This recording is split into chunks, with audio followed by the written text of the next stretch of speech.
this is gonna be fun.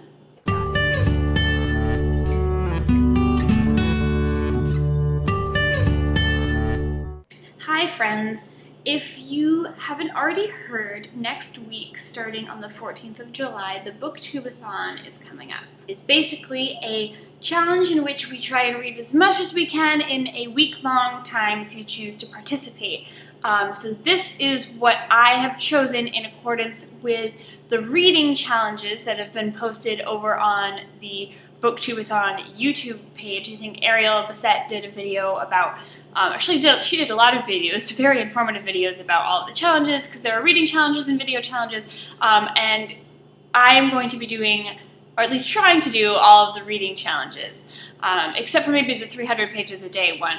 Don't know if I'm going to get to that. I do want to mention that I'm actually going to be on holiday for the Monday through Thursday of the BookTubeAthon, but I have a really early flight. Like, my flight takes off at 7 in the morning, so I need to be at the airport far earlier to then. So I think that when the BookTubeAthon starts Monday night, as soon as it hits midnight, I'm probably just going to stay up and read until I get on the plane and see whether I fall asleep on the plane or wind up reading. Anyway, I'm going to have 4 days of being on vacation and going places and riding bicycles and doing things and being in museums. So I'm not sure how much reading I'm going to be doing then, but I will definitely be doing a whole ton of reading during the last 3 days when I get back. So that's when I hope to knock out the majority of these pages. That being said, let's get to the challenges. Like I mentioned before, I'm only going to be doing the reading challenges and not the video challenges because it's going to kind of be hard to do that while I'm in a different place and I don't have my computer and I don't have everything that I'm going to need to upload, especially reliable internet.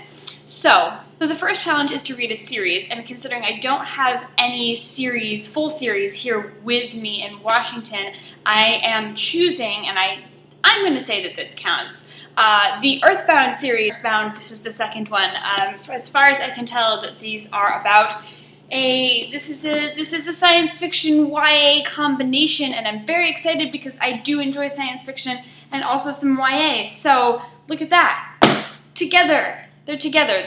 I think this is probably going to be a trilogy, but right now it's only 2 books, and I'm going to call that a series. The second challenge is a book with pictures, and you know how I love a book with some good pictures in it. So this is actually one of the few that I haven't already read with pictures in it, and it is the Tale of Piglet by Benjamin Hoff. And I believe this is the follow-up to The Tao of Pooh.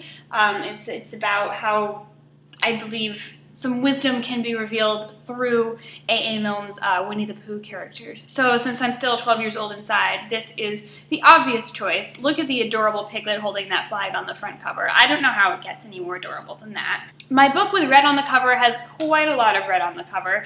It's Slaughterhouse-Five. When I asked Bex to pick out a book for me for the next challenge, she was torn between the one that I chose and this one, and I said, well, I kind of want to read this as my book with red on the cover challenge, since it's kind of short, well, it's at least small, and it's, from what I understand, written in a rather stream of consciousness tone. I haven't read this yet. I know a lot of people really like it. It's been recommended to me many, many times, and so I'm really, really hoping to get to it.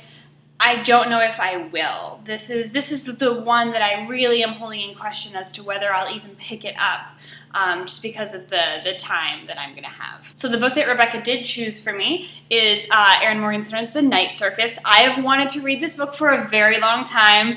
It's been on my TBR forever. It's been recommended to me by multiple people. I do love a good circus book, and I hear that this one is great. So finally gonna read it. Very, very excited. It's fabulous.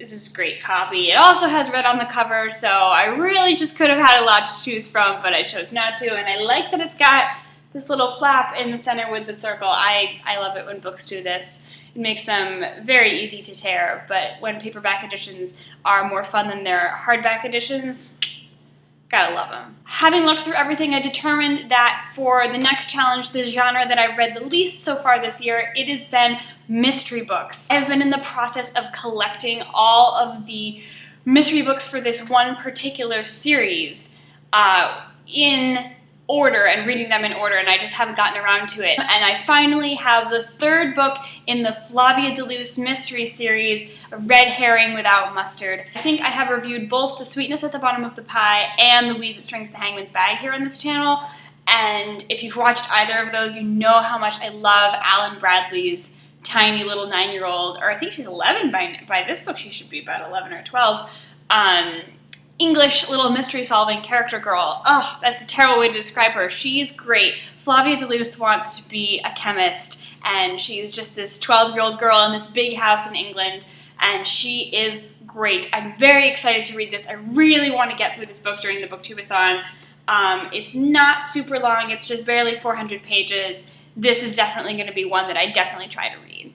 And the last challenge that I think I'm going to be able to get to, given that this totals up to about 7 books. I honestly don't think I'm going to be able to make 7 books in this year's BookTubeAthon. I would really like to, but I don't think it's going to happen just because of the pace at which I read and the time that I have. The last book for me is the only book that I have with me that is also been made into a film. So the book-to-movie adaptation, and my roommate has actually been badgering me to watch this movie for a very long time now, because she just finds it to be her favorite.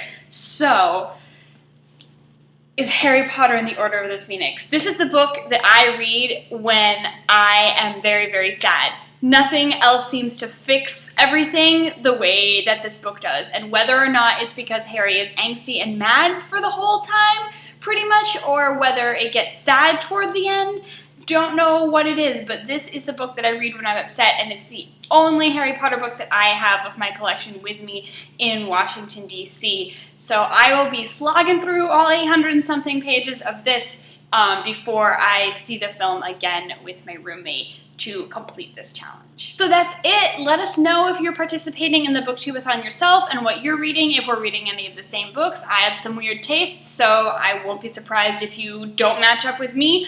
But if you are, that would be great. Let me know. Let me know what you are reading in the comments, and have a very, very successful, great, reading-filled BookTubeAthon.